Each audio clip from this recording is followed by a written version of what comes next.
दोस्तों, नागरिकता संशोधन कानून एनआरसी को लेकर के एक और बड़ी खबर आ रही है। आप सभी जानते होंगे कि कुछ ही महीनों पहले नागरिकता संशोधन कानून एनआरसी एनपीआर के खिलाफ लगातार देश में विरोध प्रदर्शन हुए। उसके बाद कोरोना आ गया और इस मामले को ठंडे बस्ते में डाल दिया गया। लेकिन एक बार फिर से एनआरसी का जिन बाहर निकल पड़ा है और इसको लेकर के ये कानून कब लागू किया जाएगा, इस पर मोदी सरकार की तरफ से एक बड़ी खबर आ रही है। साथ ही साथ एनआरसी को लेकर के हाईकोर्ट का एक बड़ा फैसला आया है और अमेरिका की तरफ से एक बड़ी अपडेट है।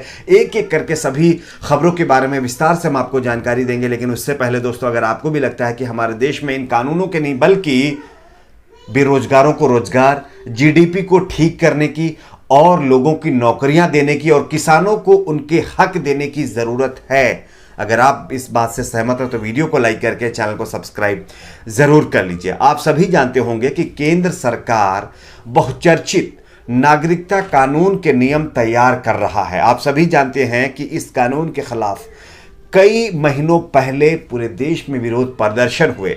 उसके बाद कोरोना आ गया और मामला ठंडा हो गया। लेकिन एक बार फिर से इस कानून को लेकर के सुगबुगाहट तेज हो गई है। गृह मंत्रालय ने एक आरटीआई के जवाब में यह जानकारी दी है कि पिछले साल सरकार ने दोनों सदनों में नागरिकता संशोधन विधेयक को पास करा लिया था, जिसके अगले दिन 12 दिसंबर को राष्ट्रपति ने हस्ताक्षर करके इसे अंतिम स्वीकृति दे दी थी।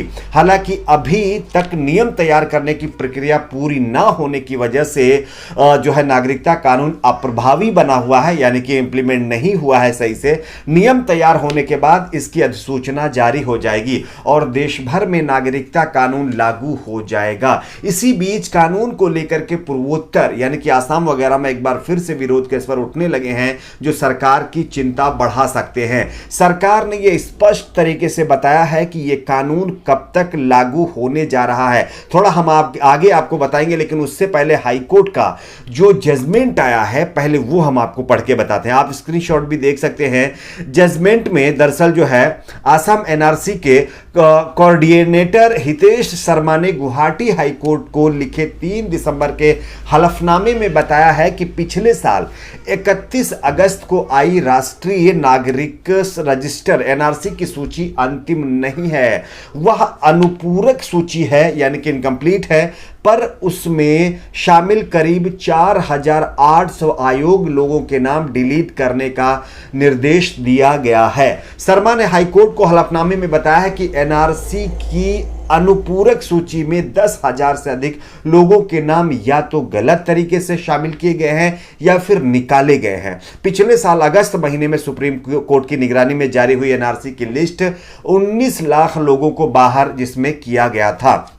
आसाम में एनआरसी के कोऑर्डिनेटर जो है हितेश शर्मा ने गुवाहाटी हाईकोर्ट से कहा है कि भारत के रजिस्ट्रार जनरल की ओर से एनआरसी की अंतिम सूची को प्रकाशित किया जाना अभी बाकी है। और इसी मामले पर बताया जा रहा है कि हाईकोर्ट ने यह कहा है जिन 4800 अयोग्य लोगों के नाम इसमें शामिल हुए हैं उसको जो है अब डिलीट किया जाएगा। साथ ही साथ ये भी जानकारी मिल रही है कि हाईकोर्ट को दी गई जानकारी में बताया गया है कि एनआरसी में लगभग जो है 2 लाख से अधिक अवांछित नाम शामिल किए गए हैं, जिनको आने वाले दिनों में बाहर किया जा सकता है। वहीं दूसरी तरफ जो आसाम के लोग हैं उनका ये यानी आरोप है, उनका ये कहना है कि जो अधिकारी यहां भेजे जा रहे हैं वो बीजेपी पार्टी लाइन के हैं और इसकी वजह से ये पूरा मामला अब एक बार फिर से हाईकोर्ट में घसीट करके उन लोगों को निशाना बनाने की कोशिश की जा रही है जो पहले नाम जिनके एनआरसी में शामिल हुए हैं और या तो वो किसी विशेष समुदाय से ताल्लुक रखते हैं या फिर किसी और मामले से। खैर, अब देखना यह होगा आगे कि जो लोग ये आरोप लगा रहे हैं उसमें कितनी सच्चाई है। फिलहाल एक बार फिर से एनआरसी सीए का मामला उठने लगा है। खैर, इसमें बताया जा रहा है कि मोदी सरकार की तरफ से यह स्पष्ट किया गया है कि जो सीएए है वो कब तक लागू किया जाएगा।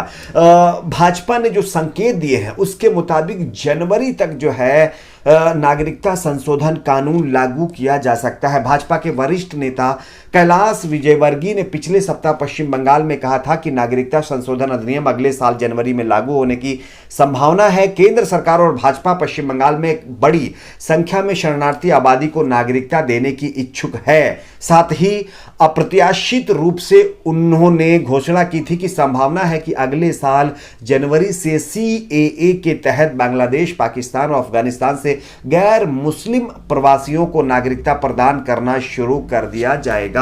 लेकिन सबसे बड़ा जो सवाल है वो ये है कि आज किसान सड़कों पर है, बेरोजगार दर दर भटक रहा है, उसको नौकरी नहीं मिल पा रही है। जो बेचारे गरीब लोग हैं उनको 2 वक्त का खाना ठीक से नहीं मिल पा रहा है। आप देख लीजिए, डॉक्टर्स प्रोटेस्ट कर रहे हैं, किसान सड़कों पर हैं, उसके बावजूद भी सबसे ज्यादा फोकस किन चीजों पर किया जा रहा है आपके सामने है। लेकिन यहां पर एक मुद्दा और है, काश इस पर फोकस ना करके GDP पर फोकस किया जाता, किसानों के मुद्दे पर फोकस किया जाता, यानी कि कहीं ना कहीं विकास के मुद्दे पर फोकस किया जाता, तो शायद देश में जो लोग आज प्रोटेस्ट कर रहे हैं वो प्रोटेस्ट ना करते। खैर, आप किस पर अपनी क्या राय है, नीचे कमेंट बॉक्स में अपनी राय को जरूर शेयर करें। और वैसे भी देश की पॉपुलेशन, आप सभी को पता होगा कि बीजेपी के ही कई नेता ये कहते हैं कि देश में जनसंख्या नियंत्रण कानून बनना चाहिए, जिसके तहत जो जनसंख्या बढ़ रही है वो कम होनी चाहिए। जब आप सोचिए ये 4 देश के लोग और भारत में आएंगे तो क्या उनकी जनसंख्या नहीं बढ़ेगी, क्या उनके बच्चे नहीं होंगे, तो वो जनसंख्या कहां जाएगी। तो आप जरा यहां पर अपना दिमाग लगाइए कि एक तरह से जनसंख्या नियंत्रण के लिए कानून बनाने की सिफारिश बीजेपी के नेता करते हैं, वहीं दूसरी तरफ बीजेपी ही कानून लाती है कि दूसरी देशों से जो लोग बाहर रह रहे हैं उनको हम अपने यहां बुला रहे हैं, दावत दे रहे हैं, न्योता दे रहे हैं, आप यहां पर आइए, रहिए, बच्चे पैदा करिए और खूब पॉपुलेशन बढ़ाइए। खैर, ये 2 तरह की चीजें कैसे मतलब जो है हो पाएंगी। आपकी अपनी इस पर भी क्या राय है, नीचे कमेंट बॉक्स में अपनी राय को जरूर शेयर करिए। और हां, आप सभी से रिक्वेस्ट करते हैं, देखिए सरकार कानून बनाती है, सरकार को कैसा करना है वो उसको पता है, लेकिन जितने लोग भी इन सारी बहुत सारी चीज़ों को लेकर के कमेंट बॉक्स में अब्यूज़ वगैरह करते रहते हैं, उनसे मेरी रिक्वेस्ट है इस तरह की चीज़ें आप लोग ना करें तो बेहतर होगा। और CA NRC के मुद्दे पर अगर कोई कमेंट भी कर रहा है तो ठीक से करे, कोई भी किसी को अब्यूज़ नहीं करेगा, ठीक है, क्योंकि बहुत सारे लोग कमेंट बॉक्स में अलग अलग तरह की प्रक्रिया देते रहते हैं, अपनी बातें रखते रहते हैं जो कि ठीक नहीं रहती हैं, ठीक है। खैर, आगे हम आपको इसके रिलेटेड जैसे ही कोई अपडेट और आएगी हम आपको बताएंगे। बताया जा रहा है कि आसाम के विधानसभा चुनाव करीब आ गए हैं, जिसके चलते NRC का मामला एक बार फिर से उठाने की कोशिश की जा रही है और बहुत जल्द NRC के मामले पर फिर से एक बार जो है इस पर कार्रवाई शुरू की जा सकती है। NRC के बारे में आपकी क्या सोच है, नीचे इसकी भी राय शेयर करिए। तो और वीडियो को लाइक, शेयर, चैनल को सब्सक्राइब जरूर करें।